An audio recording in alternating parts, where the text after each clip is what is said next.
Let's begin.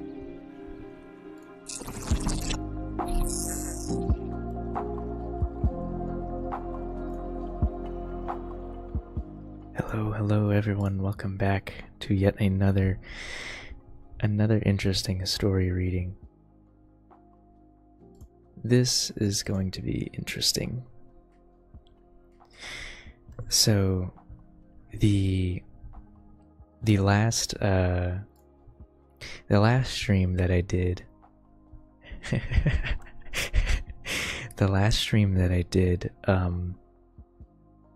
came out with very great reception, and so I was like, oh, so we're definitely doing it again, right?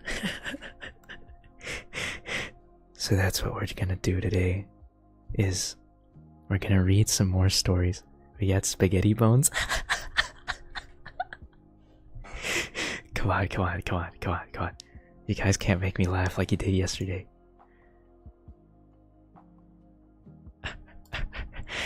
Yes, yesterday I was like fighting myself not to laugh. Can you read me a bedtime story? Of course, that's what this stream is all about. Reading everyone a bedtime story at 4 o'clock in the afternoon. And of course, we get a ad break right as we begin. But I hope everyone's been having a wonderful day so far. Today has been, but of course, yeah, today has been a very, very fun day for me. It's currently like super nice out right now, and I decided, like, you know, I want to go outside and do my thing. So I started practicing some martial arts with my boy Crab on the phone, and I am very, very close to. You saw me get driven up on? Yeah. Yeah.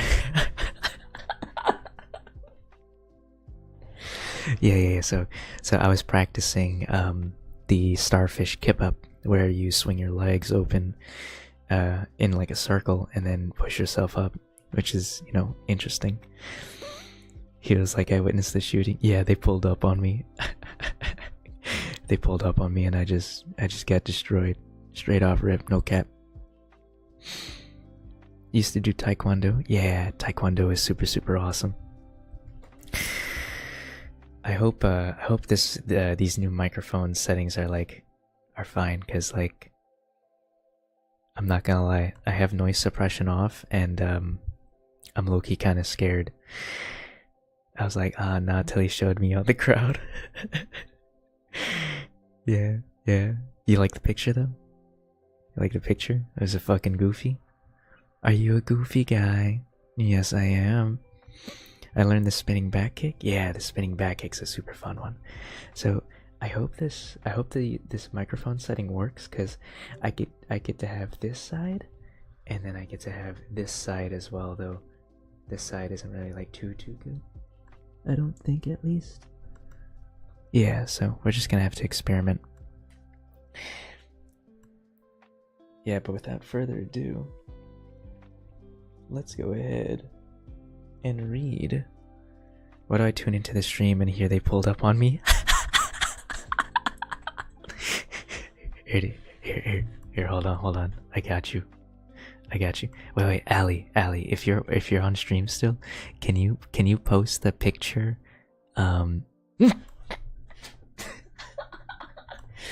You whispering in my ears is bizarre. I'm gonna need to listen to mommy ASMR after this. Shut the fuck up, bro. But yeah, Ali, if you can be so generous as to post the picture in IRL images and just be like, our favorite streamer got ran up on today. I'm so sorry, guys. and then everyone just check IRL images. Oh shit, that'd be fucking hilarious. I got you. Okay, bet. I'll wait for it first, and then we'll start reading our stories. I got some good stories here.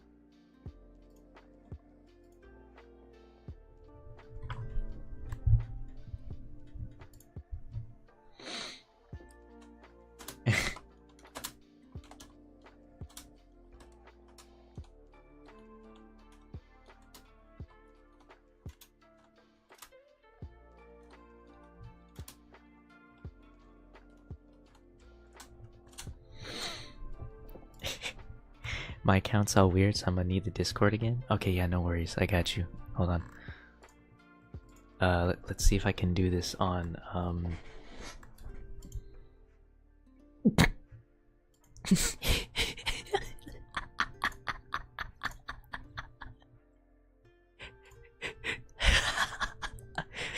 yeah.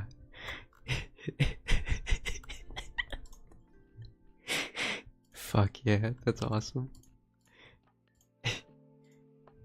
Are they good bad stories like the Reddit ones? Yeah. Yeah, they are. Yeah, they are some good ones.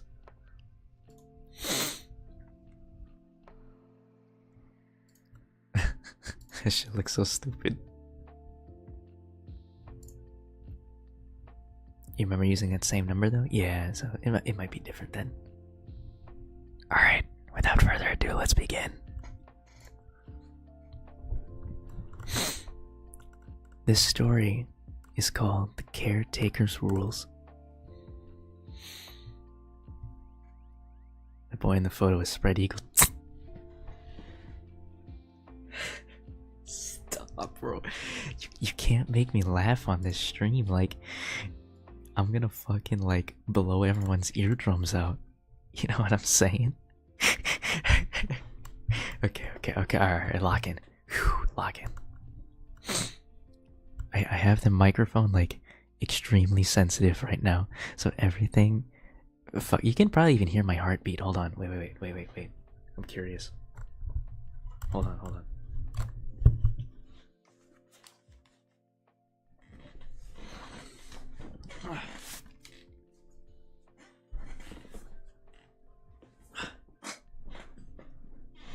Okay. Alright. I swear, if this actually works, that'd be fucking insane. Alright, where's my heart? Alright.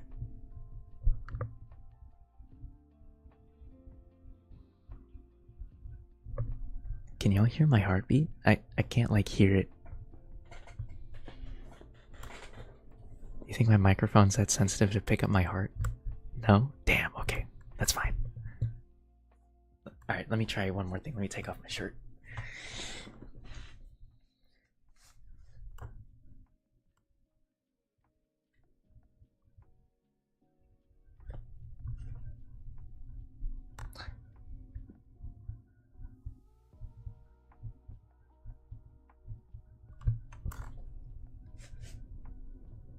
Read boat murdered in the ASMR voice.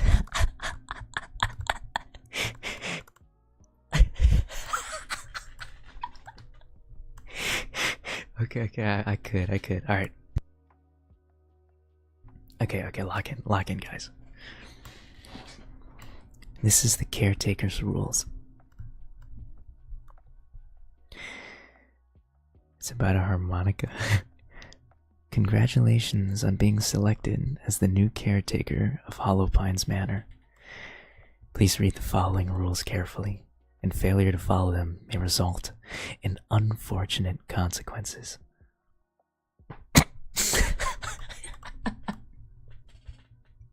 Shut the fuck up.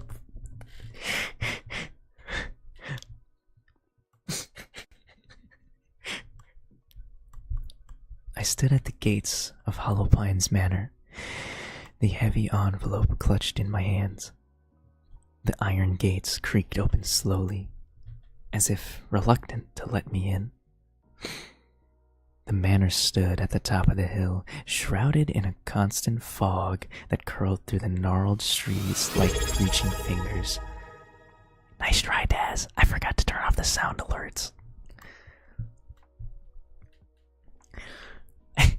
It might be. It might be. The job paid well, ridiculously well, but that letter had left me with a pit in my stomach. Inside the envelope were the rules. Thick, cream-colored paper, neat cursive handwriting. Someone had taken their time crafting them. Oops. Accidentally opened that tab. My bad, guys. Rule number 1. Lock the front door at exactly 10 p.m. Do not open it for anyone until 6 a.m., even if they sound familiar. Rule number 2. The grandfather clock in the foyer will chime 13 times at midnight. Ignore it, and don't attempt to stop it. Rule number 3. If you hear footsteps on the ceilings between 2 and 3 a.m., remain still and do not look up. Rule number 4. Do not use the West Wing bathroom after sunset. You will hear knocking, and do not respond. Rule number 5. The housekeeper will leave you breakfast every morning at 7 a.m. She is not alive, so do not attempt to speak to her. Rule number 6. If the phone rings at 3:33 a.m., do not answer it. For if you answer it, do not engage in conversation. Hang up immediately. Rule number 7. If you see a tall figure in the hallway with no face, bow your head and walk away. Do not run. Rule number 8. The library door will open by itself on occasion. If you hear your name being whispered from inside, do not enter. Rule number 9. If the garden statues change position overnight, do not acknowledge it. If they are facing the manor, leave the house immediately. And rule number 10. Above all else, under no circumstances should you go into the basement. I laughed nervously after reading them, but the cold weight in my chest said I shouldn't have. Still, how hard could it be to follow some silly rules? At first night, everything seemed fine. I locked the door at 10 p.m. and sat by the fireplace, reading. At midnight, the grandfather clock chimed 13 times as the rules had said, and I ignored it. Easy. At 2:30 a.m., I heard the footsteps on the ceiling, slow and deliberate.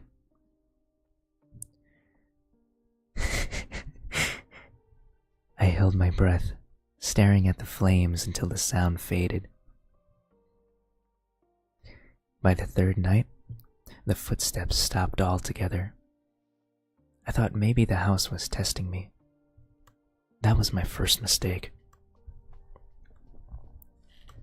On the fifth night, I heard knocking from the West Wing bathroom. 3 steady taps. I froze. Then after a minute of silence, I relaxed. That's when I heard my own voice, soft and pleading. Please, let me out. Please. I'm stuck. I nearly opened the door, hand on the knob, but I caught myself. I backed away and didn't sleep that night. The 7th night was when I screwed up big time. The phone rang at 3:33 a.m. I was half asleep, and without thinking, I picked it up. Hello? Silence. Then a breathy voice. Why did you answer? And the line went dead. At 3:34 a.m., the footsteps returned, but louder this time. But they weren't on the ceiling anymore. They were in the hall just outside my room. The doorknob twisted once, then again. I locked the door, and I sat there clutching my knees. Is it DoorDash? Is fucking crazy. You shouldn't have answered. The voice was right outside my door now. At 4 a.m., the grandfather clock in the foyer began to chime, slowly. 1, 2, 3, 4. It didn't stop at 13, however, and it kept going. 17, 18, 19.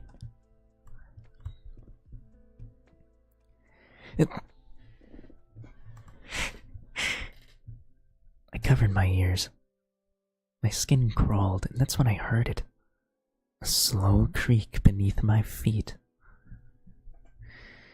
The trapdoor to the basement was open, and a figure stood at the foot of my bed, tall and faceless. I bowed my head and squeezed my eyes shut, but then it whispered, "Why don't you come see me?"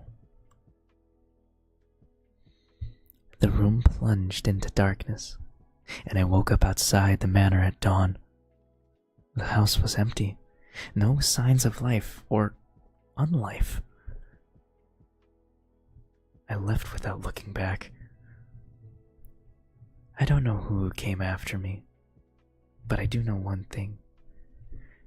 The rules weren't to protect the house from me. They were to protect me from the house. It's been 2 weeks since I left Hollow Pines Manor. 2 weeks of restless nights and shadows that seemed to stretch too long in the dark. I moved into a cheap apartment in the city, kept the lights on at night, and avoided mirrors after dark. But the manor didn't let me go. It started small. The ticking of the clock at night, even though I didn't own one. The sound of soft footsteps above me when I lived on the top floor. My phone. My phone would ring at exactly 3:33 a.m. and I stopped answering after the first time. And then the letter arrived. Thick cream-colored paper, the same cursive handwriting.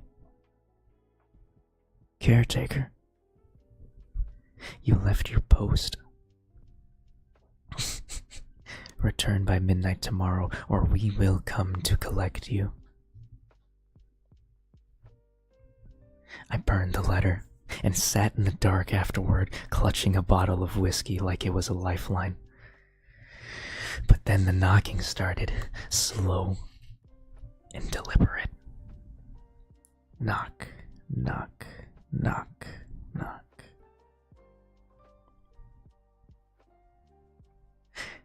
from the inside of my closet, nonetheless. I didn't sleep that night, and at 11:45 the next night, I stood outside the manor's gates. The iron bars already were open. The fog curled around my legs, thicker this time.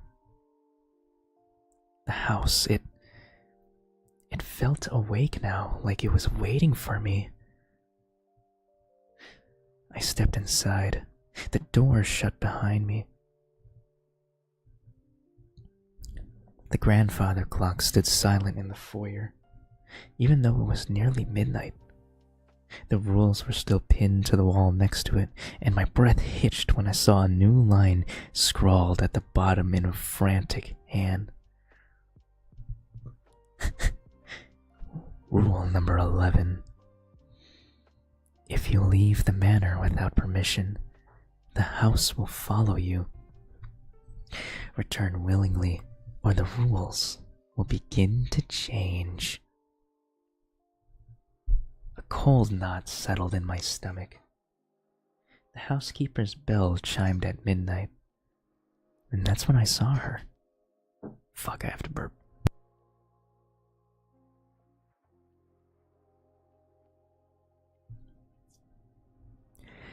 She stood in the hallway, pale and gray-skinned, with hollow eyes and dark veins curling behind her translucent skin. She carried a silver tray with a glass of milk and a plate of biscuits. Her head turned toward me with a sickening creak. "Welcome back, sir." Her mouth didn't move, but I heard her voice clearly. I didn't respond. I remembered the rule.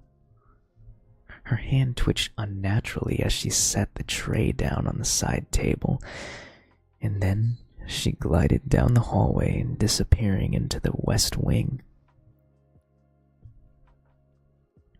I didn't touch the food, and just let myself starve that night. I explored the manor the next day, trying to figure out why it called me back. The west wing door was cracked open, and that wasn't supposed to happen. I could see the edge of the bathroom mirror inside. I took a step closer, and that's when I heard it. My voice. You've already seen it, haven't you? I backed away. The door clicked shut by itself. I checked the library next. The door was open, and I heard soft whispers inside. My name over and over and over again. Come inside. We've missed you. Why did you leave?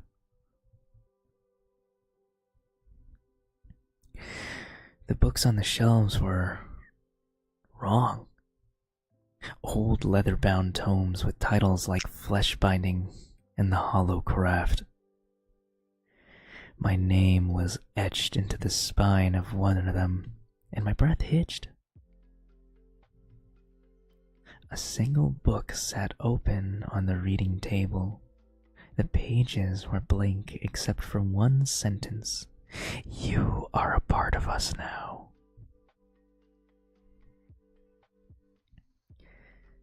That night, I locked the front door at exactly 10 p.m. At 2 a.m., I heard the footsteps on the ceiling again. This time, they didn't fade. They circled above me, slow, deliberate. The ceiling groaned like it was under strain. At 3:33 a.m., the phone rang. I didn't answer it, but the footsteps stopped. Then came the knocking on my door. You came back. I didn't move. The grandfather clock started to chime. 1, 2, 3. A cold pressure settled against my back. I felt breath, cold and wet, against my ear. Do you remember Rule 10? The basement. My heart hammered in my chest. Go to the basement. I squeezed my eyes shut. The doorknob turned slowly, the hinges creaked, and my eyes flew open. My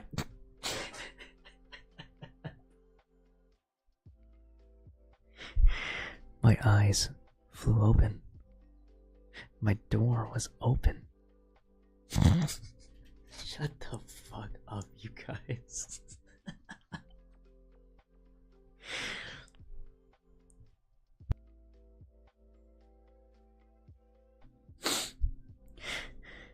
I squeezed my eyes shut. The doorknob turned slowly, the hinges creaked. My eyes flew open. My door was open. In the hallway stood the figure, tall, faceless. Its limbs were wrong, too long, too thin. Its body pulsed like it was breathing through stretched skin. It pointed toward the staircase at the end of the hall. You broke the rules. I stepped back toward the window. My breath fogged the glass. Go to the basement, caretaker. The figure advanced. The shadows behind it writhed unnaturally. I stumbled back toward the staircase, and my feet moved without me realizing it. My hand settled on the basement door handle. Oh shit, I realized you guys heard that, my bad. I opened it. The smell hit me first, copper and rot. And then I saw it. Rows of cages, chains, bones scattered across the floor, some human and some not. And in the center...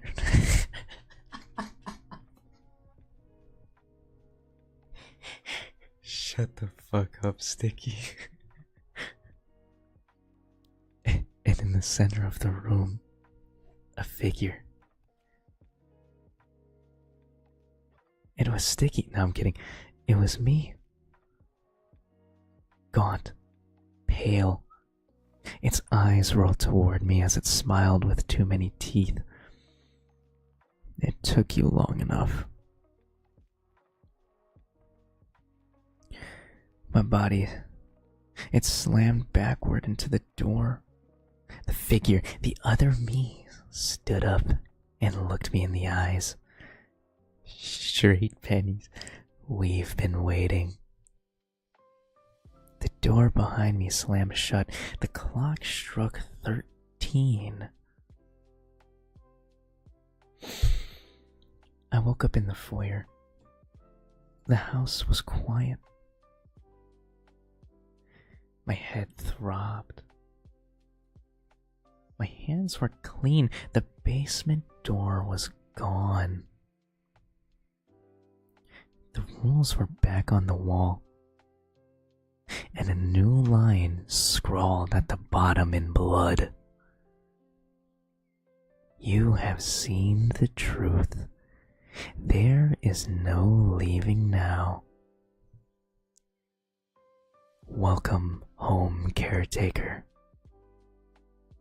And as I read the last bit of the rule, the grandfather clock chimed once. A shadow moved in the corner of my eye, and everything went black.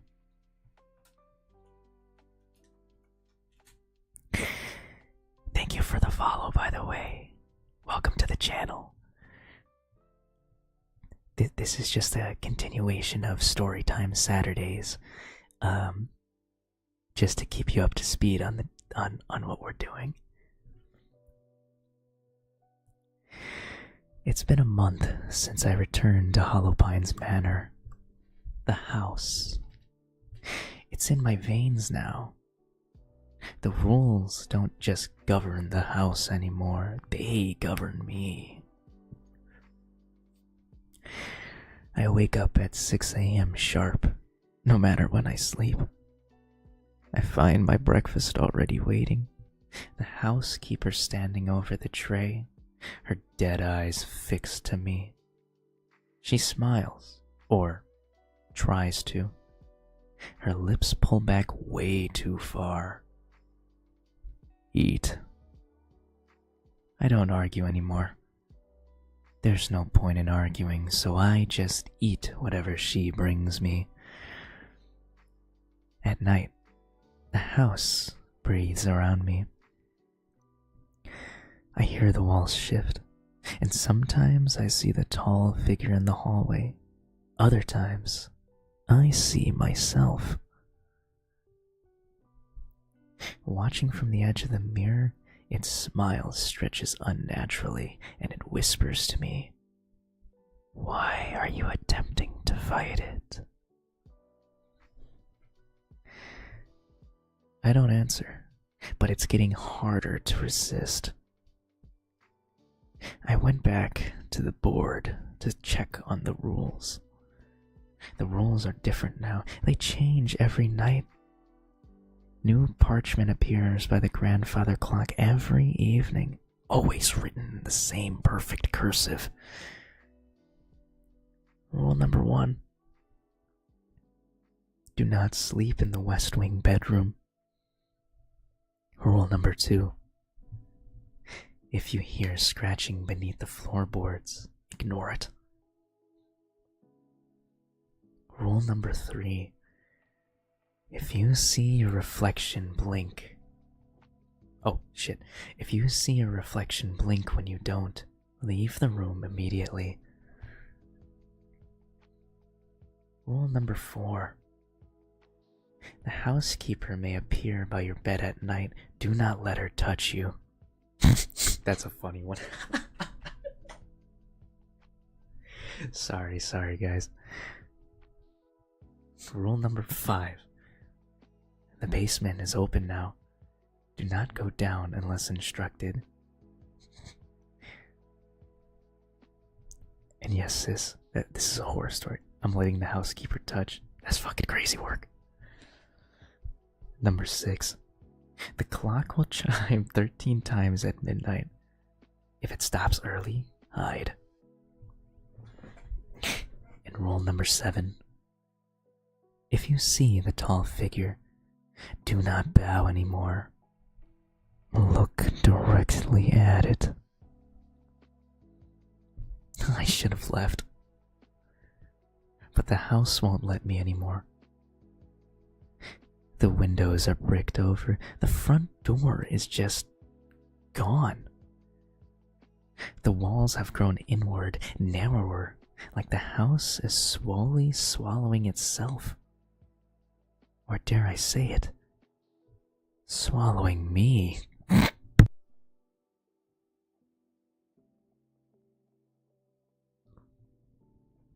It's becoming harder to remember things. My memories fade at the edges. Sometimes I see flashes of things that didn't happen. The housekeeper's hollow eyes, hands reaching through the walls, the tall figure standing at the foot of my bed. And worst of all, sometimes I see my reflection moving without me. 2 nights ago, the phone rang at 3:33 a.m. I didn't answer it, but this time it didn't stop ringing. Ring, ring, ring.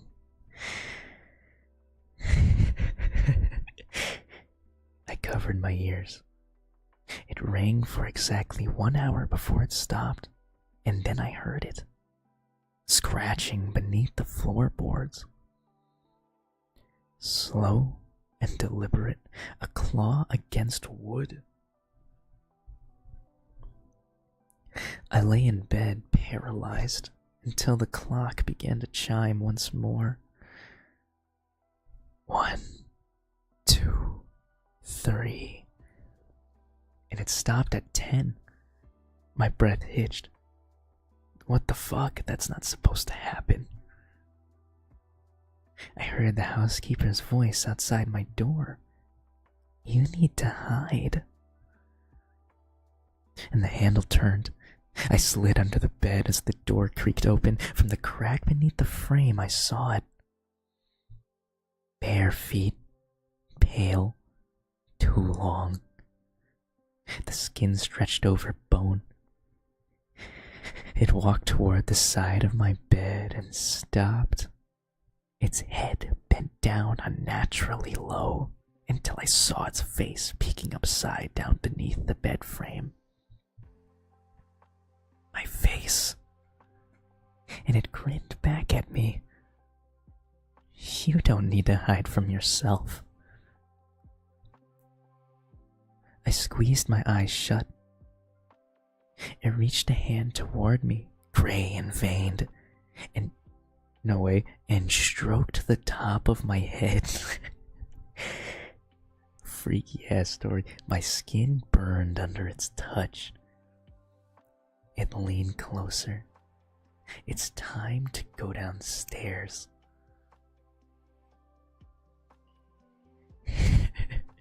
I wouldn't be surprised. The next morning, the rules had changed. Pinche hell nah. Rule number 1. The phone will ring at 3:33 a.m. You must answer it now. Rule number 2. If the housekeeper tells you to hide, don't. Rule number 3. The basement door will open tonight and you must enter. Rule number 4. The tall figure will speak to you. You must respond. Rule number 5. If you see a reflection smile, follow it. Rule number 6. If you hear your name in the garden, you must answer. And finally, written in blood, rule number 7. The house will give you an offer tonight. Accept it.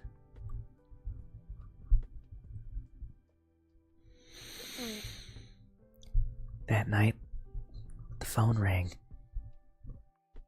I picked it up. My hand moved without me wanting it to. Hello? It's time. My legs moved on their own. I walked down the hall past the housekeeper, who stood perfectly still. Her head twitched toward me unnaturally. Careful, sir. I reached the basement door, and it was already open. Darkness stretched beneath me. No stairs, just a black void yawning downward. The tall figure stood in the hall. Come downstairs, it beckoned.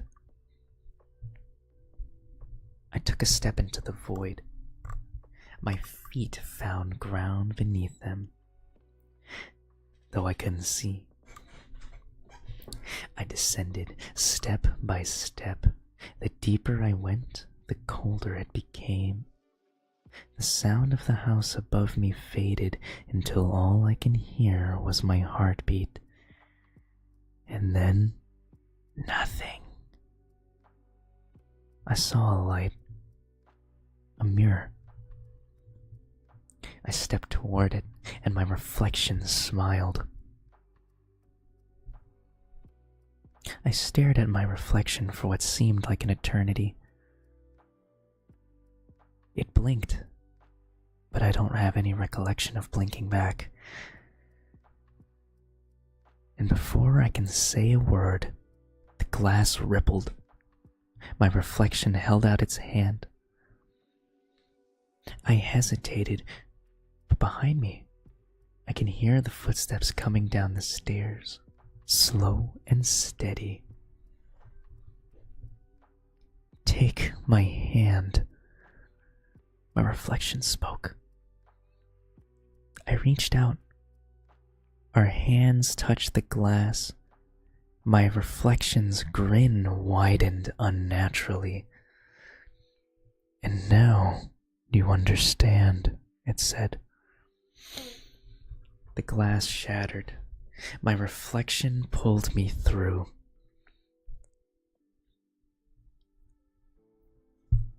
I woke up in the foyer. The grandfather clock chimed once. The rules were pinned to the wall again. But this time, my name was written at the top in gold ink. "Caretaker." The housekeeper stood beside the table. "Good morning, sir." The house breathed beneath my feet. The walls pulsed in time with my heartbeat. And the windows were back. The door was back. But I didn't open it. I felt the house settling into my skin. My reflection in the glass of the grandfather clock blinked. It smiled. And I smiled back. New rules appeared beneath my name, this time in blood. Rule number 1. God damn, how many rules are there? Rule number 1. Lock the front door at exactly 10 p.m. Rule number 2. The grandfather clock will chime 13 times at midnight. Ignore it. Rule number 3. If you see a tall figure in the hallway, bow your head. Rule number 4. If the phone rings at 3:33 a.m., answer it and listen carefully. Rule number 5. If you hear knocking from the West Wing bathroom, answer it and open the door. Rule number 6. If the house offers you a gift, accept it. And rule number 7. Do not leave the house without permission. You are the caretaker now. I stood in the hallway, feeling the house breathe around me. My reflection watched me from the grandfather clock. "Welcome home," I smiled. "I know." And thus, that ends the tale of the caretaker. Let me go ahead and drink some water, and we'll begin our next story shortly. Hold on. That was a good story. A lot of fucking rules, but I like that story. That was a good story.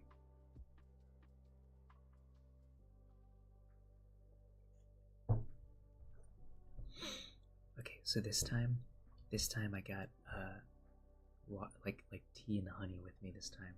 You know, soothe my throat and shit.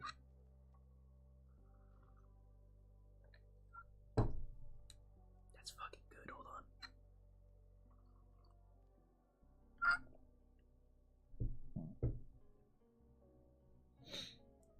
Hell yeah. What do y'all think? Should we continue with the horror stories, or shall we switch it up? Because I'm totally down to read the horror stories over and over and over again.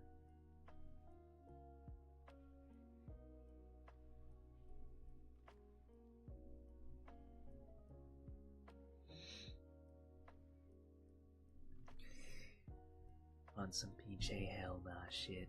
Alright, hold on, let's get another one.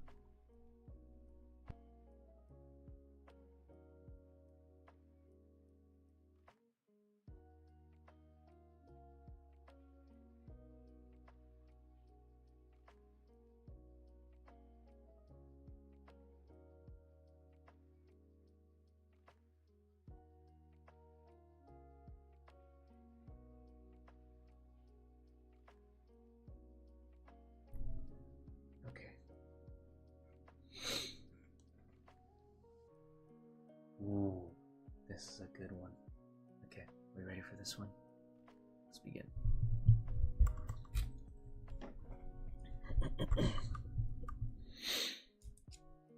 Yeah, I'm not gonna lie, I'm low-key craving McDonald's right now. It's such a random thought, but like, I'm sorry, guys. Okay.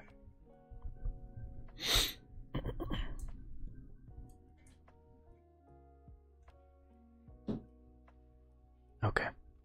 This is called aisle 13.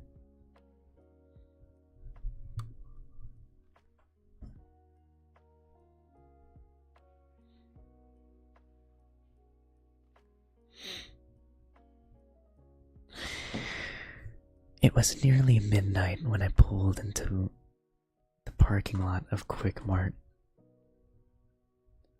Fluorescent lights buzzed through the tall glassed windows, casting the store in an unnatural white glow. The lot was empty, except for a single rusted sedan near the entrance.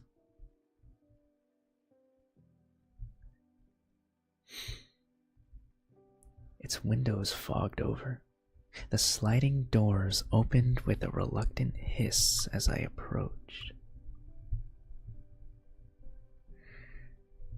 The night clerk behind the counter didn't even look up from his phone. His face was slack, eyes glassy under the harsh lighting. "Welcome in," he muttered. Monotone, no emotion in his voice. I didn't respond. I just grabbed a basket and headed toward the back of the store. It was supposed to be a quick trip. Milk, eggs, maybe some chips. But the store felt wrong. The shelves stretched too thin. Or the shelves stretched too high. The aisles unnaturally long. My footsteps echoed more than they should have. I passed the same row of cleaning supplies at least 3 or 4 times. My phone buzzed in my pocket, and I took it out, but no signal. A sign above one of the aisles, aisle 13.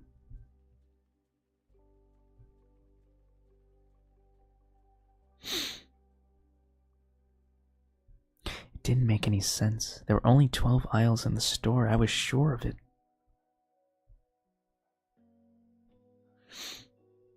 I should have left. But something about the sign pulled at me. A weight behind my ribs, a soft hum at the base of my skull. I stepped toward it. The floor beneath my feet felt sticky. My shoes peeled away from the linoleum with each step. The lighting in aisle 13 was dimmer, flickering in slow pulses like a dying heartbeat. The shelves were lined with strange products, unlabeled cans, glass bottles filled with cloudy liquid, black bags of chips with no branding. Some of them twitched when I... Shut up, Allie. Some of them twitched when I passed. Okay, wait, before I continue with the story, the next story, I took a look at the next story that I'm gonna read. The next story actually does have some schizophrenia, so this is gonna be fun. Anyways, halfway down the aisle, I saw it. A figure. Tall, thin, dressed in a store uniform, navy shirt with khaki pants. He might be Jake from State Farm. Its back was to me, head tilted unnaturally to one side. It was holding a box cutter in one hand. Hello? It didn't move. I took a step closer. Excuse me? Its head turned slowly toward me, not its body, just the head, twisting all the way around till its chin rested on its shoulder. Its eyes were black holes, bottomless. Its mouth split into a grin too wide, the corners cracking at the seams. You are not supposed to be here. I stumbled back. My basket hit the floor. The glass bottles on the shelves began to rattle. The figure took a step toward me, unnaturally long legs bending in all the wrong places. Clean up on aisle 13. It whispered. I ran. I ran as fast as I could. My feet slipped against the sticky floor as I bolted toward the end of the aisle. But when I reached the corner, I was at the entrance to aisle 13 again. No, that wasn't possible. The figure was still there, only closer now. Its mouth opened wider, unhinging. I could see something writhing inside, thin, black tendrils curling over rows of sharp, glass-like teeth. You forgot something, it hissed. Its arm shot out too fast to track. Fingers brushed my shoulder, and I screamed. I shot through the aisle, ignoring the sound of rattling glass and the strange shifting under the shelves. I burst into the frozen food section, the lights above me buzzing and flashing. The clerk was still behind the counter, and so I screamed. Help me, I yelled. His eyes His eyes slowly turned toward me, hollow and empty. His mouth stretched into a slack grin.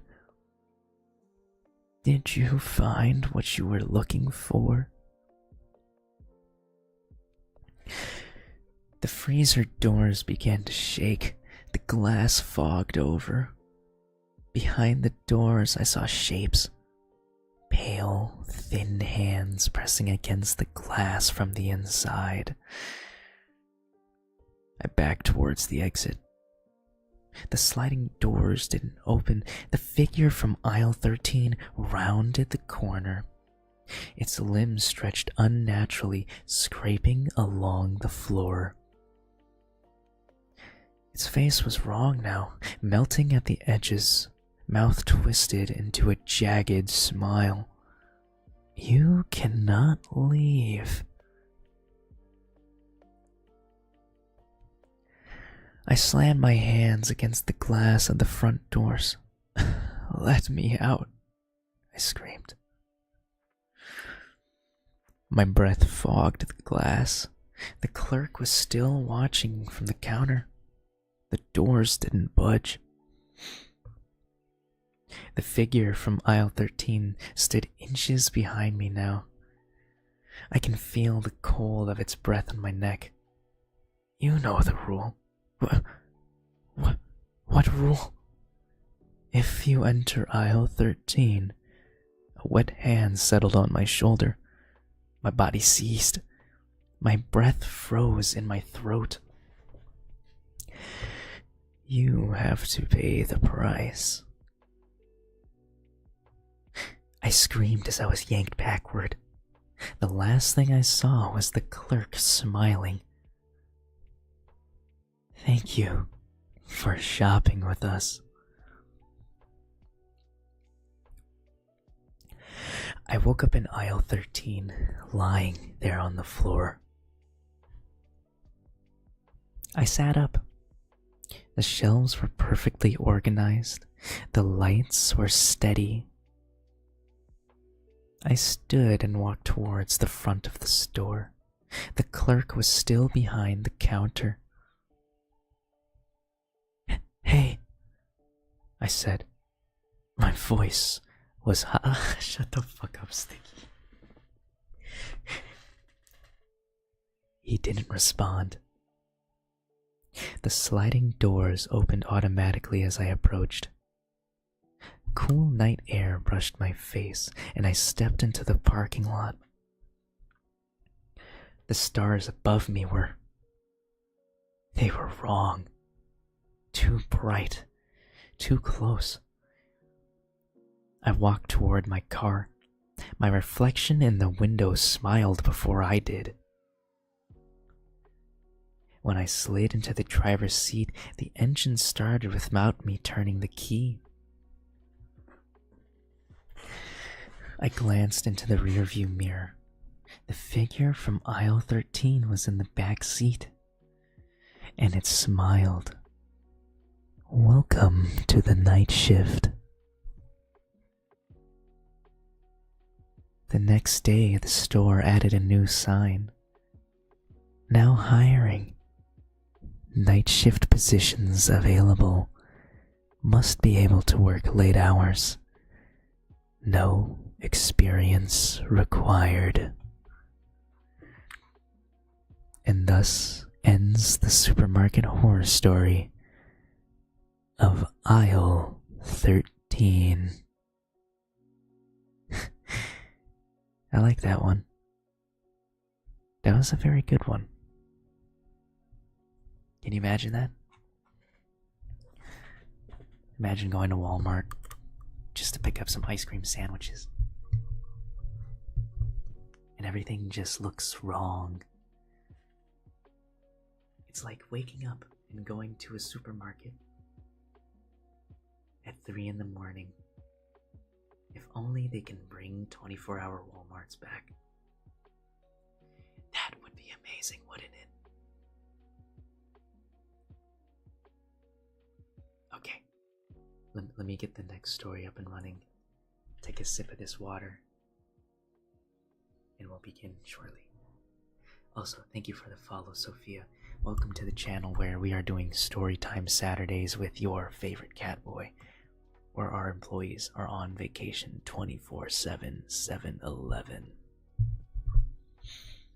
Alright, let's get the next story up and running.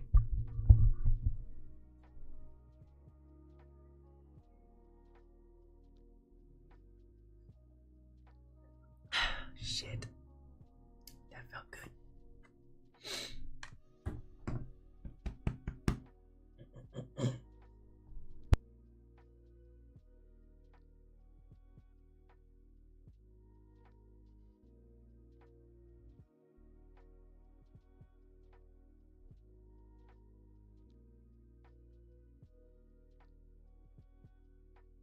Alright. Okay, this is a fucking stupid one. Yo, whoever sent me this one, you're an idiot for this one. Okay.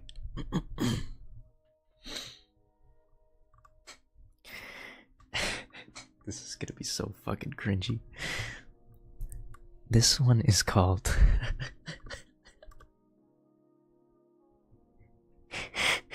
oh my fucking god. I don't even know if I can do this one for real. This one is called Don't Look Away, chat.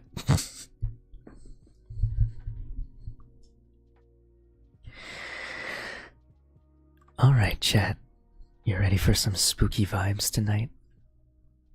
My voice crackled through the microphone as I adjusted my camera. The soft glow of my RGB lights pulsed behind me, bathing my room in shifting shades of blue and purple. The chat was already rolling. Yo, let's go. I've been waiting all day for this. Let's get scared. Okay, so, I said, grinning into the camera, I've got a wild one tonight. The story came from a weird subreddit I stumbled across. Apparently, people have been disappearing after reading it. The chat popped off. Yeah, LMAO. Yeah, right. Bet you won't finish it. Read it, or you're scared. Alright, I laughed. But if my stream cuts out, y'all better clip it. I pulled up the text file. The text, it just read, "Do not read aloud." I leaned into the microphone. Well, it's too late for that. To the reader, you have made a mistake. These are rules for what you are about to experience. You must follow them. Rule number 1. Do not look away at your screen. Rule number 2. If you hear something breathing behind you, you ignore it. Rule number 3. If the lights flicker, do not react. Rule number 4. If the stream cuts out, you must not leave the room. Rule number 5. If the chat starts repeating the same message, do not respond. And rule number 6. If you see your own face in the stream, turn it off immediately. The chat began to slow down. Nah, this feels cursed. Keep going, bro. I began to force a laugh. Y'all freaked out already? We're just getting started. I kept reading. Do you feel it yet?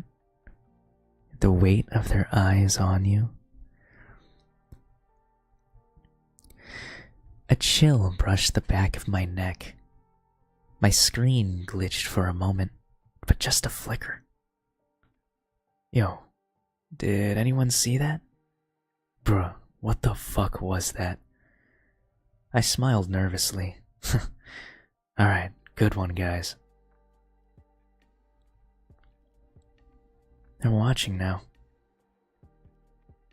The lights in the room dimmed for a split second. My monitor flickered again. Dude, your camera just bugged. Wait, your face? What? I glanced at the preview screen in OBS. My face wasn't right. My smile was too wide, my eyes too dark, and I wasn't blinking. If you see your own face in the stream, I reached toward the mouse to shut it off. My hand froze. In the stream preview, my reflection tilted its head. My actual head didn't move. What the fuck? The chat began to go crazy again. Why are you smiling? Bro, stop staring. Turn it off, turn it off, turn it off. My reflection smiled wider. I forced my hand toward the mouse. The screen glitched again, and I can hear breathing behind me, slow and wet. Rule number 2. Ignore it. I squeezed my eyes shut. It's not real. It's not real. It's not real. The breathing grew louder right next to my ear, and I heard a whisper. We see you. My eyes shot open, and my reflection was no longer sitting down. It was standing behind me, and I spun around. No one was there. I turned back toward the screen, and my reflection was still standing behind me. Turn it off.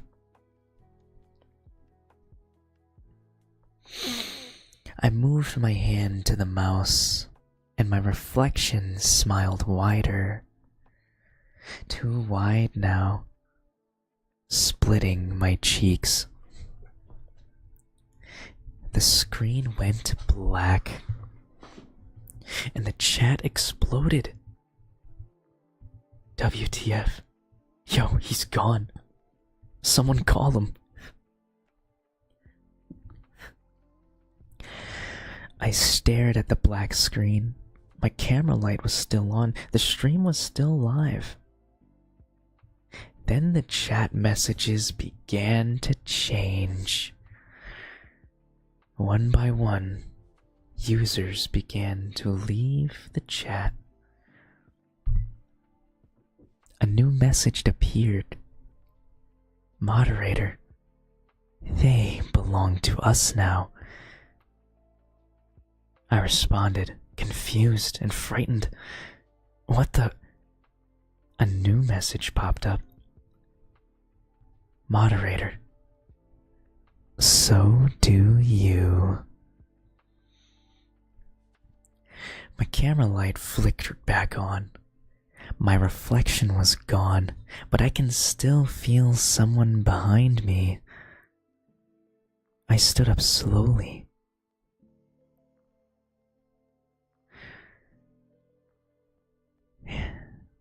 I stood up slowly, heart hammering. This isn't funny. A hand settled on my shoulder. Cold. Wrong. We're live now. I screamed as the screen cut to black.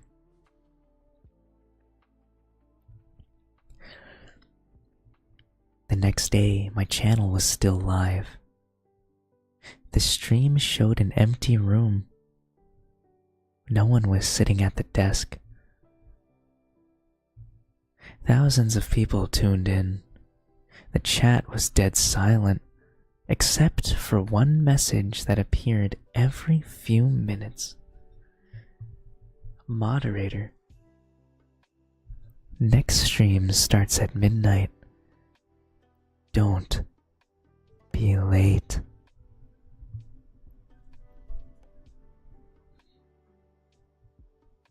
That was a fucking stupid ass, like, okay.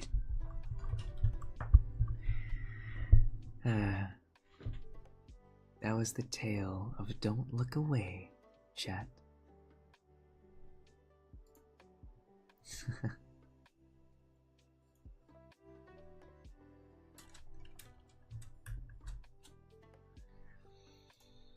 Don't look away, chat. For if you do, you might fucking explode.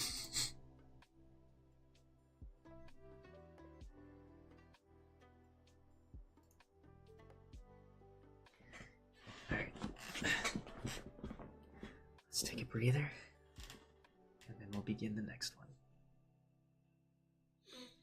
Hopefully everyone has been enjoying the story so far.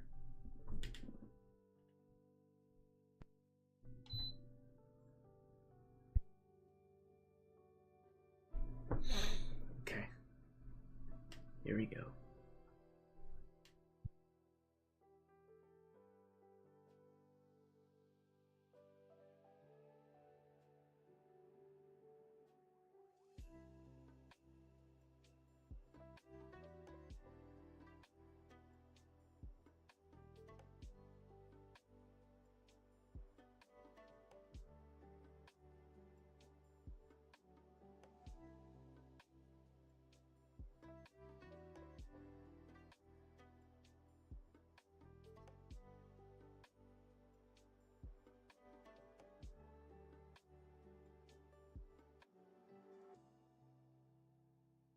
Okay. I got the pulled another one from the repo. Let's read this one.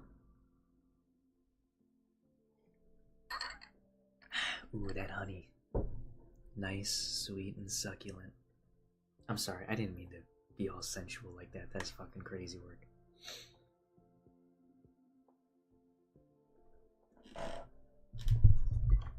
Let's begin.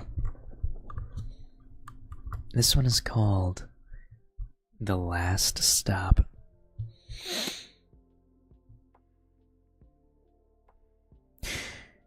I knew something was off about the gas station the moment I took the job. The ad was weird enough, hand-typed on plain white paper, taped to the side of a stop sign at the edge of town. Night shift attendant needed, $20 an hour. No experience required. Must not be afraid of the dark. $20 an hour for sitting around all night? Hell yeah. I called the number and an old man with a voice like cigarette smoke picked up. Start tomorrow night at 10 p.m. You'll get the keys when you arrived. And that was it. No interview, no questions. Just show up. The gas station sat on the edge of Route 16, deep in the middle of nowhere. The only signs of life were the occasional set of headlights passing in the distance. The gas pumps were rusted. The neon sign above the store just read gas, the S flickering weakly. When I pulled into the parking lot, I spotted a set of keys sitting on the counter inside. No one else was there. The place smelled like dust and stale motor oil. Fluorescent lights buzzed faintly overhead. A single piece of paper was taped to the register, handwritten in shaky script. Rules for the night shift. Rule number 1. Lock the front door at 10:15 p.m. sharp. Do not let anyone inside after 10 p.m. Rule number 2. If someone knocks on the window, ignore them. Rule number 3. The phone will ring at 1 a.m. Answer it. Rule number 4. If you hear footsteps in the storage room, stay behind the counter. Rule number 5. If the power goes out, light the emergency lantern under the register. And rule number 6. If you see someone standing by pump 3, do not, under any circumstances, look away. I chuckled. Great. Another haunted gas station. But hey, $20 an hour is $20 an hour. At 10:15 sharp, I locked the front door. The place settled into silence. No customers, no cars. Just the soft hum of the lights and the occasional creak of the old pipes. It was almost too easy. At 12:45 a.m., I was scrolling through my phone when the sound of knocking broke the silence.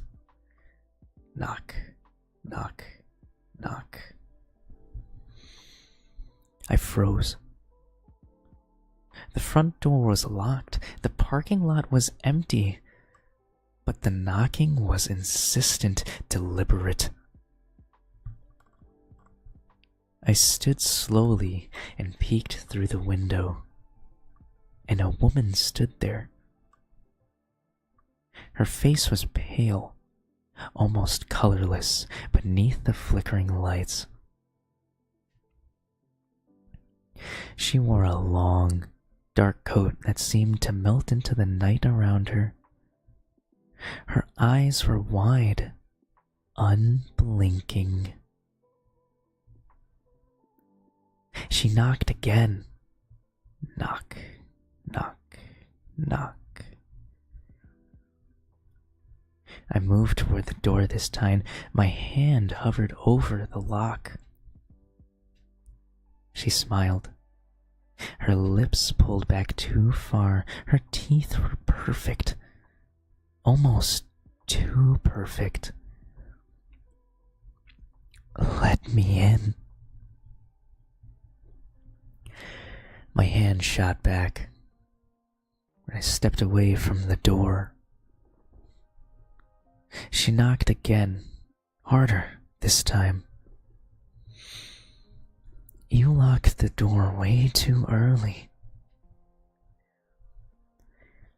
My heart hammered against my chest. I stumbled back behind the counter and grabbed the paper. Rule number 3. If someone knocks on the window, ignore them.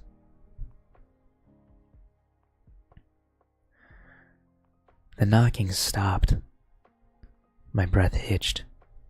I peeked toward the door again, and she was gone. At exactly 1 a.m., the phone rang. I picked it up with shaking hands. Hello? Did you let her in? The voice was calm and deep. No? Good. And it clicked. The line ended. I stood there for a long time, heart still racing. The lights above me flickered, but nothing else happened. At 4 a.m., I walked toward the front window. The parking lot was empty except for one car at pump 3. There hadn't been a car there before. A man sat in the driver's seat, head down, hands on the wheel. The engine wasn't even running. My eyes narrowed, and I pulled the rules from my pocket and reread them. Rule number 7. If you see someone standing by pump 3, do not look away. My stomach tightened. My breath fogged the glass. The man lifted his head. His face was pale and hollow. His eyes were solid black, and he opened his mouth, a low hum vibrating through the glass. I couldn't look away, and my eyes began to burn. I felt pressure building in my head, like something was trying to burrow behind my eyes. His mouth continued to open wider and wider and wider. I couldn't breathe. The lights flickered and then cut out entirely. I stumbled back, gasping. My hands fumbled beneath the counter until I grabbed the emergency lantern. I lit it with shaking fingers. The light flickered weakly, but enough to push back the dark. And as I peered over to pump 3, the man was gone.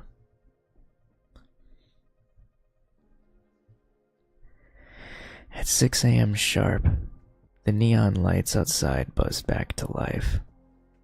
The old man's car pulled up. He stepped inside, thin, gray hair, sunken eyes beneath a dirty trucker hat. He walked up to the counter. "You made it through your first night." I stared at him, shaking. What the hell is this place? He smiled thinly. "You will find out soon enough." He slid a thick envelope across the counter. "Your pay." I picked it up. My fingers brushed against something sticky. I didn't look inside. The man turned toward the door. "Same time tomorrow?" I swallowed the lump in my throat. Yeah, I said. "Tomorrow." That night, I opened the envelope. Inside was a stack of crisp $100 bills. And beneath them was a Polaroid. It showed me standing behind the counter, and standing directly behind me was the man from Pump 3, smiling. I didn't sleep that day. I showed up the next night anyways, because I had to know. Because now I was part of this place. And the rules? They were just getting started. I showed up the next night. I don't know why. Maybe it was the money. Maybe it was the photo. Or maybe it was because some part of me needed to understand what was really going on at that gas station. The old man was sitting behind the counter when I arrived. Same dirty trucker hat. Same empty eyes. He slid the keys toward me. "Be careful tonight." "Well, what's different?" I asked. "The rules have changed." And as that left his mouth, my stomach dropped. He handed me a folded piece of paper. "Don't screw this up, kid." He stood and walked toward the door, and as he opened it, he hesitated. "If you see Stan standing by Pump 3, I know. Don't look away." His face tightened. "No. Not tonight." He left without another word. I sat behind the counter, heart racing as I unfolded this new set of words. Rule number 1. Lock the front door at 10:15 p.m. sharp. Rule number 2. Do not let anyone inside after 10:15 p.m., including people that you know. Rule number 3. If someone knocks on the window, ignore them. Rule number 4. If the phone rings at 1 a.m., answer it. Rule number 5. If you see someone standing behind Pump 3, you must look away. Rule number 6. If the storage room door opens on its own, close it immediately and lock it. Rule number 7. If the lights go out and the emergency lantern flickers, you are not alone. Rule number 8. If you see a figure standing outside the glass, if it waves at you, wave back. Rule number 9. If you hear someone call your name from the back room, it is not your name. And finally, rule number 10. If you survive until 6 a.m., leave immediately. Do not look back. Look away from pump 3. I glanced toward the window. The parking lot was empty. For now. At 10 p.m. sharp, I locked the front door. At 12:45 a.m., the knocking started again. Knock, knock, knock. I didn't look up from my phone, and it happened again. Knock, knock, knock. The knocks grew louder, angrier. Let me in. The voice was a lot angrier this time. And this time, familiar. I looked up. My stomach dropped. And there she was. Melanie was standing at the door.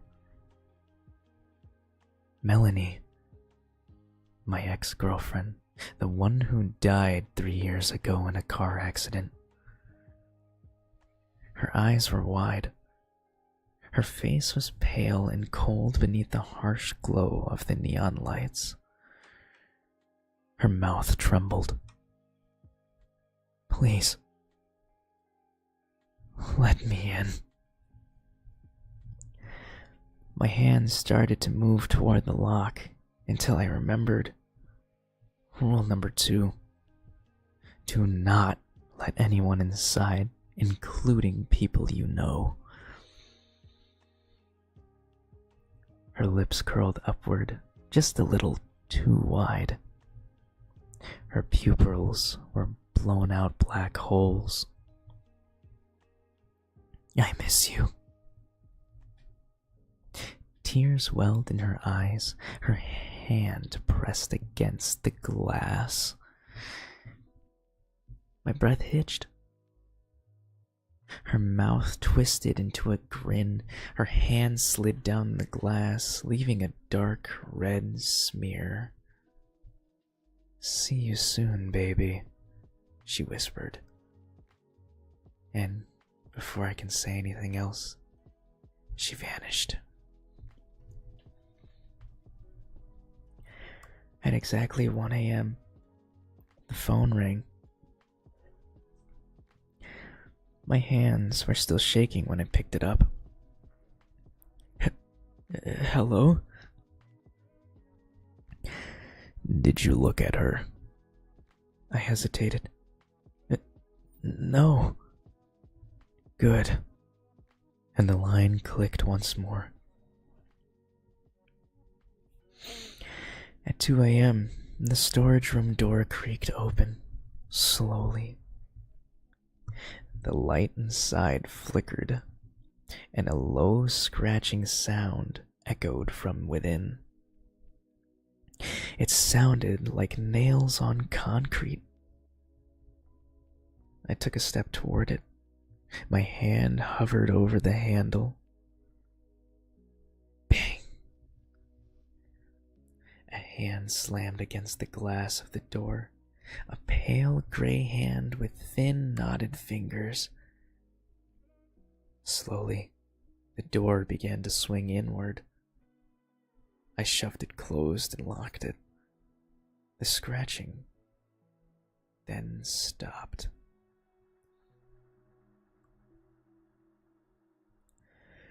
At 3:30 a.m., I noticed the man standing by pump 3. He was facing the window, head tilted upward. His mouth was stretched unnaturally wide. The rule echoed in my head. You must look away. I stared at him. My eyes began to burn again. My head began to throb. His mouth twisted into a grin. He lifted a hand and began to wave. My throat tightened. My legs started to shake.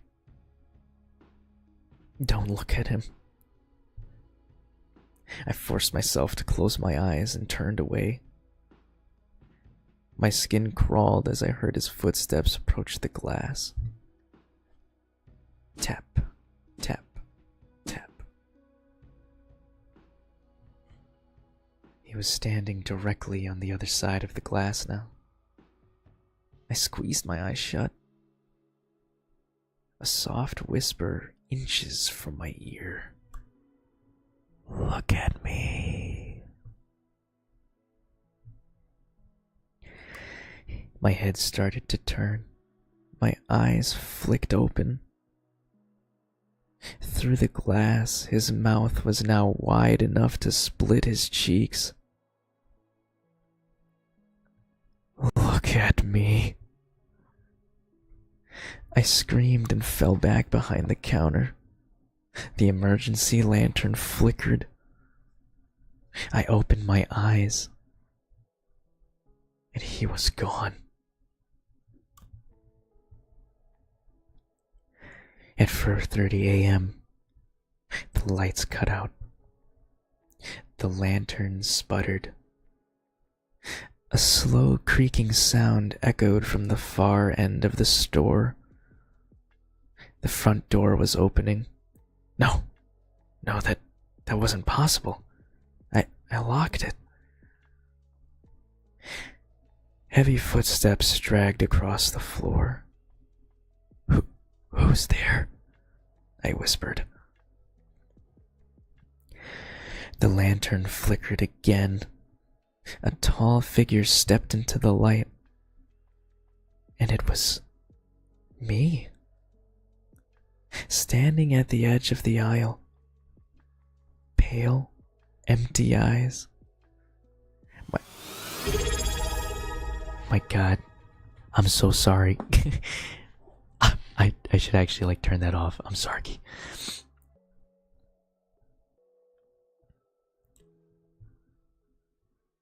You shouldn't have looked away. It took a step forward. I stumbled backward.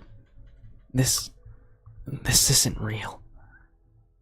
It is now. It rushed toward me, and I threw the lantern. Glass shattered, the light burst, and the store plunged into darkness. I felt cold hands close around my throat. I woke up on the floor. The lights were back on. The old man stood over me. You had survived.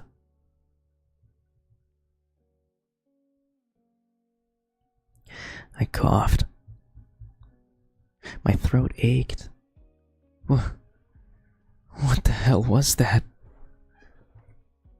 It gets easier. He helped me to my feet, and he handed me another envelope. Same time tomorrow. I stared at him. You expect me to keep coming back. You already belong to this place. I opened the envelope. A thick stack of bills. A Polaroid was tucked between them. It showed me standing behind the counter, and behind me, the man from Pump 3 was smiling. I crumpled the photo and looked at the man. What if I don't show up? The old man's face smiled and then it faded. You're part of the station now. If you don't come back, he glanced toward the window. The man from pump 3 was standing by the glass again, smiling. He'll come find you. I left the gas station. I drove home, and I didn't sleep. At 10:15 p.m. the next night, my phone buzzed. A text from an unknown number. "Where are you?" it read. A knock sounded at my front door. Knock, knock, knock. "You're late." I didn't move. Knock, knock, knock. I got up and checked the peephole. And from the peephole, I saw myself standing in the dark, smiling. Come back to work.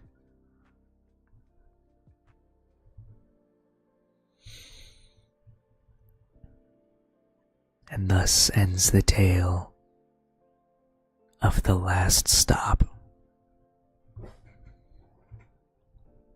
That's a good one. I really like that one. Alright, let's go ahead and get a drink in. We'll get the next one loaded, ready to go, and then we'll begin.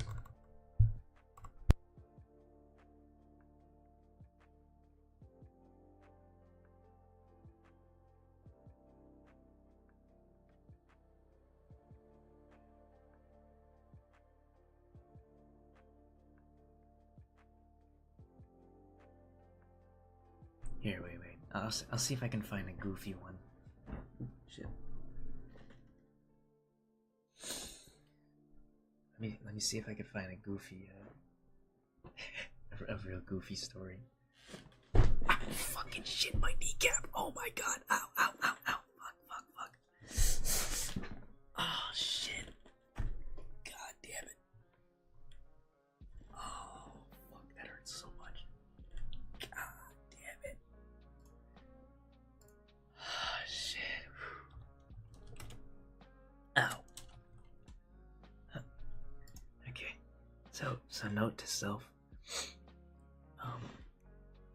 Just don't try to reposition yourself when speaking softly. Did I make my tea? I did in fact make my tea. I'm drinking it right now. It does help my throat.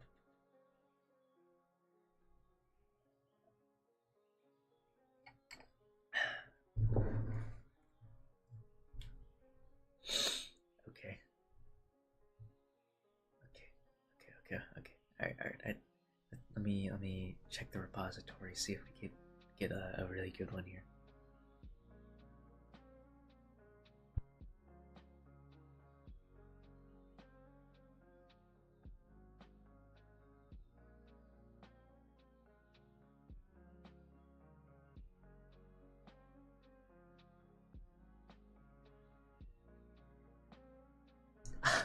No fucking shot. There's a Final Fantasy 14 horror story.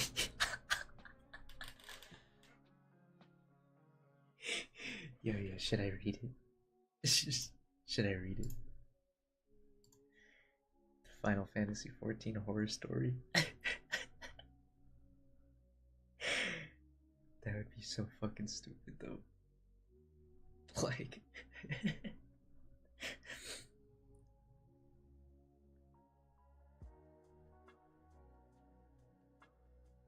okay, hold on. There's gotta be. Let me find a different one. The fuck? There's a VR chat horde? Oh, I see. Okay, so I'm looking at the wrong category. I'm looking at gaming. Alright, hold on.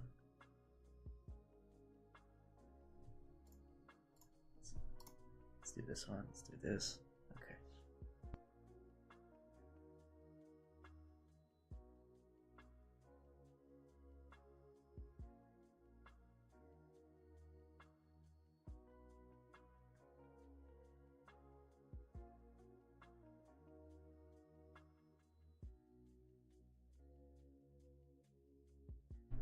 Oh, okay, this is a good one.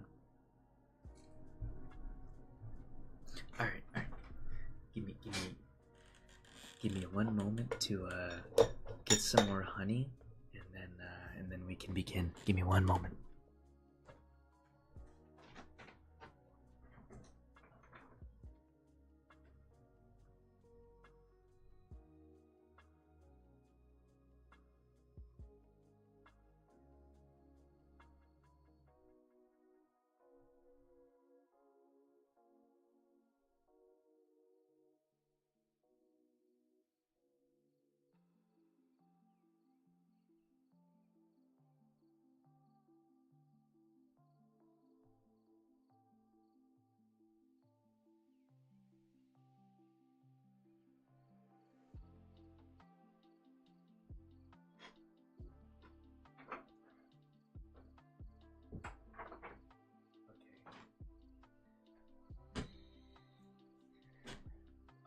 Okay, I got a good one.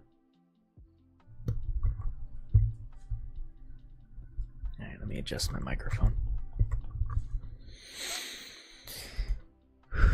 Here we go. The Vanishing Room. Lena had always been drawn to the house at the edge of town. She didn't know why. It wasn't particularly grand or charming. In fact, it was rather dilapidated. There was something about its dark, looming silhouette against the fog that called to her. Some nights she would stand outside the rusted gate, just staring, waiting for the chills to crawl down her spine. It was the abandoned mansion of the Kessler family, the one where the town's oldest rumors were born. People said that the Kesslers had disappeared overnight, vanished without a trace. The house had been left to decay, and anyone who dared ventured in after dark was never seen again. But none of that bothered Lena. She wasn't afraid of ghosts or curses. She was a detective, a firm believer in the logical, the explainable. The stories never made sense, and she was determined to solve the mystery of the Kessler disappearance. And this wasn't a job for her anymore. This was personal. Her great-grandmother had once lived on the same street, and when Lena was a child, she'd overheard a conversation about a room in the mansion. A room that didn't exist on any of the blueprints. She'd heard her grandmother whisper about it in a voice filled with both fear and curiosity. It was nicknamed the Vanishing Room. One night, after months of research and digging through old town records, Lena stood before the mansion's front door. A storm had rolled in, the wind howling through the broken windows, the rain pouring down like an endless sheet. But the house stood firm, untouched by time, and as though it had been waiting. She pushed open the door, which creaked on its hinges, and entered. The inside of the mansion was dark. The air was thick with dust and the smell of old wood and mildew. The floorboards groaned beneath her feet as she made her way through the dim corridors. The only sound, the tap of her shoes and the occasional crash of thunder from outside. The house seemed to stretch on forever, but no matter how many rooms Lena passed, there was one hallway that she couldn't ignore. It was a narrow passage, hidden behind a stack of old furniture. It had no real reason to exist. No windows, no clear path to anywhere, but it felt important, like it was hiding something. She pulled aside the furniture and stepped into the corridor. The air grew colder as she walked in, the floor beneath her feeling strangely uneven. She reached the end and stopped, and there, at the very end, was a door. It wasn't on the house's blueprints. It wasn't in any of the old maps. No one had ever mentioned it, and yet there it was. A heavy wooden door adorned with intricate carvings of spirals and runes. It almost looked out of place. Lena's heart raced, and this was it. This was the vanishing room. The door creaked open with an effort, and she stepped inside. The room was large, but it was empty, save for a few pieces of furniture draped in cobwebs. There was an odd, unsettling stillness about it, as though time itself had stopped within its walls. And yet, the longer Lena stood there, the more she could feel something shifting, something moving just beyond her sight. The room was too silent, too empty, too perfect. It was like the house was waiting for her to notice something she hadn't yet. She turned around, expecting to see the door she just entered from, but it was gone. The hallway she'd walked down to, that was gone as well.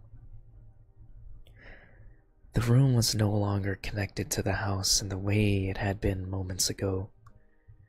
There was no longer an exit, only walls closing in. Panic gripped her chest as she reached for the door handle, but there was nothing. No way out. The room felt smaller now, the walls pressing in on her with an unseen weight. The air grew colder still, the storm outside seemed louder, as if the world had vanished beyond the room's confines.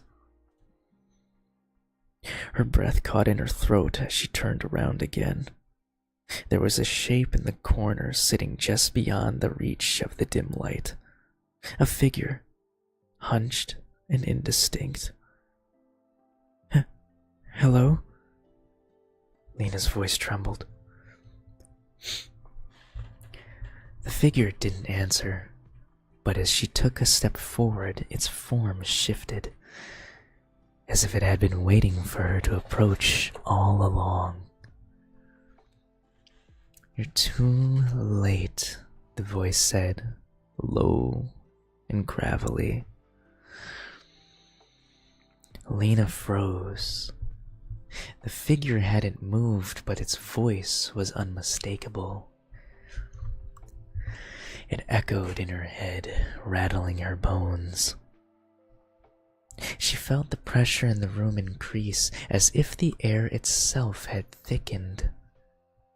The figure's shape began to blur, its outline shifting, and for the briefest moment, Lena saw something.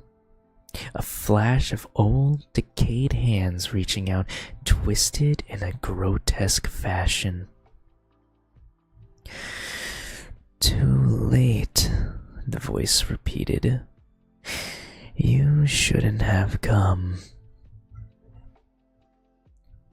Lena's breath caught in her throat. She stumbled backward, desperate to find the door to escape. But the walls were closing in. Her heart pounded as the figure seemed to rise from its corner, growing larger in the dim light. Her mind raced. I need to get out. I need to get out. I need to get out. The figure moved toward her, its shape distorting in unnatural ways. Its face, when it finally emerged from the shadows, was a horrid, rotting visage of someone who had died long ago. Leave, it whispered, but Lena couldn't move. Her legs were frozen in place. The room was no longer just the house. It had become something else, something alive.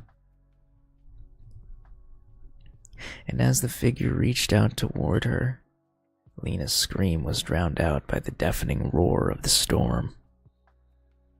The next morning, the sun broke through the storm clouds, casting a warm golden light over the town. The mansion sat silently like it always had, waiting. But when Lena's body was found in the yard later that afternoon, her expression was locked in terror. In her hand, she clutched a torn piece of paper. The message on it was simple, written in a hurried, shaky hand. They don't leave. And neither do you. The town was shaken by Lena's death. No one could explain what had happened to her. The police found no signs of struggle, no evidence of foul play. Yet, there was something undeniably wrong about the way she had been found, her lifeless body contorted in a way that defied natural explanation. Her face, frozen in sheer terror, had given the townspeople chills. That torn piece of paper in her hand, with the cryptic message, "They don't leave, and neither do you," was the only clue, but no one knew what it meant.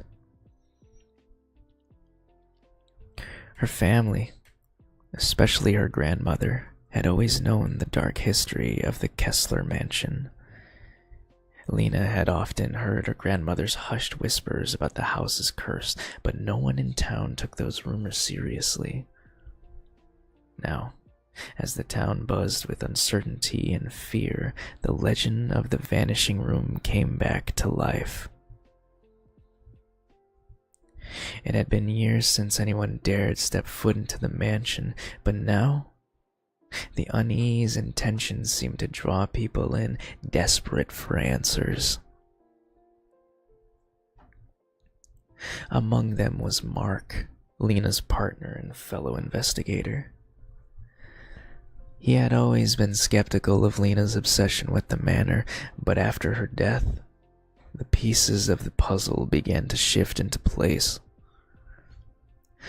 He couldn't shake the feeling that Lena hadn't died of natural causes, nor had she simply gotten lost or confused in that old house. Something had claimed her. Mark stood outside the Kessler mansion, staring at the dilapidated building that loomed like a dark sentinel. The storm that had ravaged the town the night Lena died was now gone, leaving the air unnaturally still. The windows of the mansion, once dark and empty, now seemed to stare back at him, cold and watchful. With a determined breath, Mark crossed the threshold, the front door creaking in protest as he pushed it open. The house smelled of mildew and decay, its rooms draped in shadows. But there was something else in the air too, something heavy, like a pressure that weighed down on him. Mark moved through the house, his flashlight cutting through the thickness. He had a clear goal: to find the vanishing room. The place where Lena had disappeared, the place where she had found her untimely end. As he ventured deeper, the house seemed to grow more unsettling. The floorboards creaked under his feet, and the walls seemed to stretch and shift before him. It was as if the house was alive, shifting its very structure to keep him off balance. His footsteps echoed naturally in the silence. Eventually, he found the hallway. The narrow, oppressive passage that Lena had spoken of. It was just that she had described. Hidden behind old furniture, a dead-end corridor that felt out of place in the house's layout. The air here was colder, and the walls seemed to pulse with a faint, unnatural hum. He didn't hesitate one bit. He pushed the furniture aside, and there it was. The door. The same heavy wooden door with its spirals and runes. His heart skipped a beat, and despite himself, he felt a chill crawl up his spine. The door was just as Lena had described it. With trembling hands, Mark reached for the handle and turned it. The door groaned in protest, but it opened. And thus he stepped inside. The room was the same as it always had been when Lena had entered it. Hollow. But this time something was different. There was a faint light coming from the far corner, casting long, crooked shadows across the floor. Mark stepped further into the room, his flashlight trembling in his hand. And that's when he heard it. The soft sound of breathing, slow and labored, coming from the corner. He froze, his heartbeat quickening. He didn't dare turn the flashlight toward the sound. He wanted to, but he didn't. Instead, he kept his eyes trained on the center of the room, where the shadows danced unnaturally in the dim light. The air grew colder, much, much colder, and Mark could feel the temperature drop in the room, as if the very essence of the house was pulling the warmth from him. The breathing grew louder, and he couldn't ignore it anymore.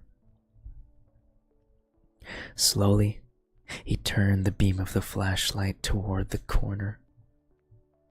But alas, there was nothing. Nothing but an old rocking chair, its back creaking with the soft sound of the wind. Mark's nerves were on edge, but he forced himself to take another step. He approached the center of the room. The walls were closer now, pressing in on him, the atmosphere growing heavier by the second. It felt as though the house was closing in on him, suffocating him. And then he saw it. The floor. It wasn't right. The wooden boards weren't aligned as they should be. One of them had been pried up, revealing a gap beneath the floor.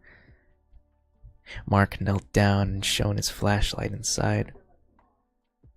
There, in the darkness beneath the floor, he saw something. A shape, barely visible in the dark. It was a small box.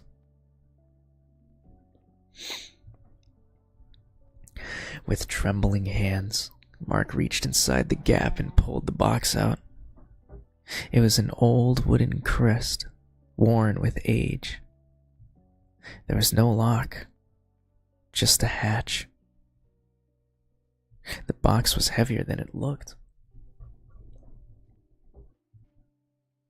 He opened the box, and inside was a bundle of old, yellowed papers, brittle with age. They looked like diaries, journals, possibly even letters. Marx's heart skipped a beat. These might hold the answers he was looking for. But as he picked up the piece of paper, the temperature in the room dropped even further. A deep, unnatural cold swept through him. His breath became visible in the air, and the shadows on the walls twisted, taking on shapes that were far too human, far too grotesque. A voice, low and guttural, echoed through the room. "You shouldn't have opened it." Marx's heart raced as the room seemed to darken. The shadows grew more aggressive, shifting in ways that weren't possible. The walls seemed to close in, the air growing thick, suffocating. His flashlight flickered and went out. The whisper came again, only this time louder. "You are too late," it said.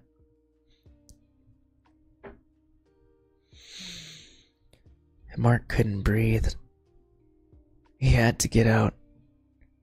He scrambled through the door, but as he reached for the handle, something stopped him. The door wouldn't open.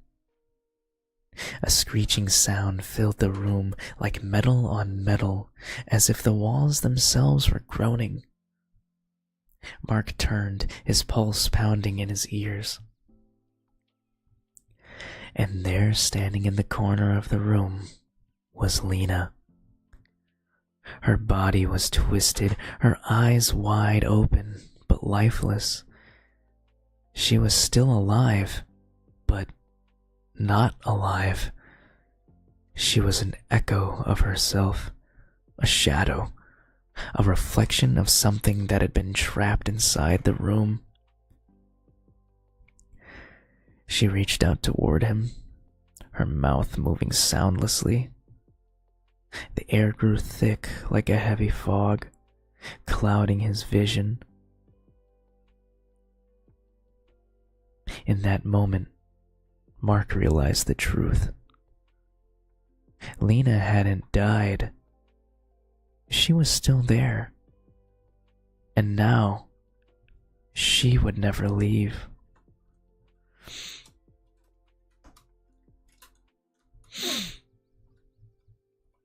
Let me get some water real quick.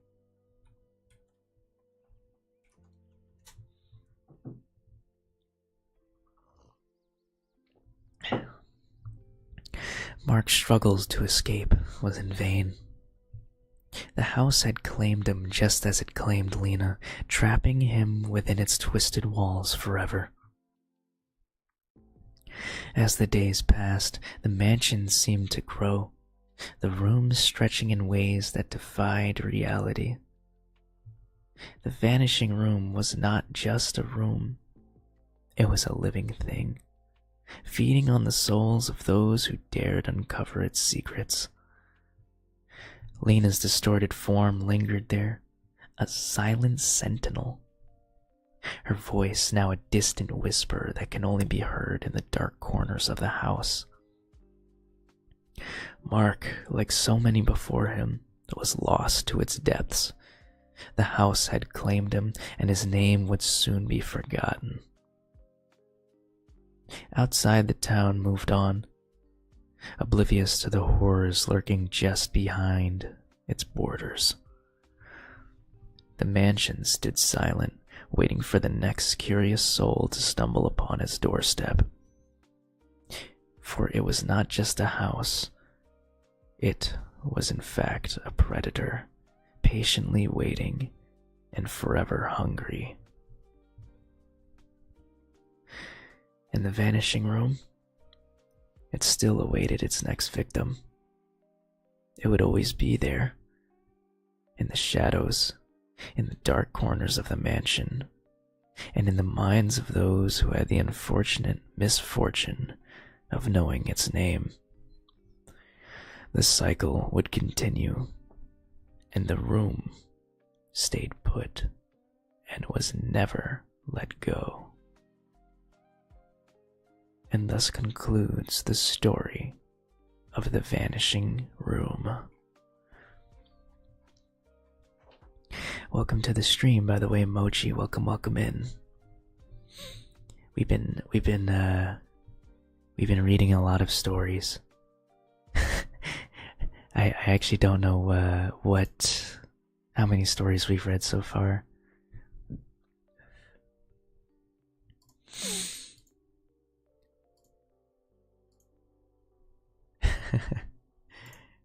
we've been reading. We have definitely been reading. And I think that's also signaling to my throat that I should probably stop. Because my throat is actually like fucking hurting right now. So we'll do it right. We'll do it right like this. You know how we do it here on the channel. You pumping these out like crazy? Yeah, I really do enjoy reading stories, so we'll get story time Saturday and just we'll do more ASMR content. Maybe like we'll do a positive affirmations video or something of that sort. I think that'd be kind of fun. You know, doing content that I enjoy myself, right? So we'll see.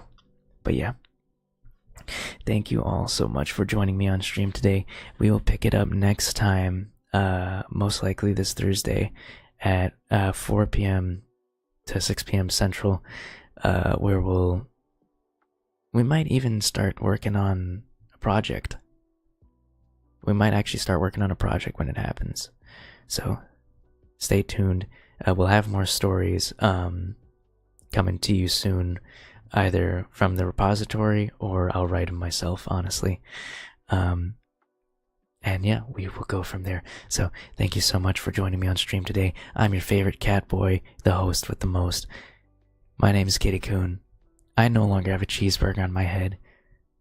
And I hope you enjoyed tonight's stream. Everyone, have one good hell of a night. Good night.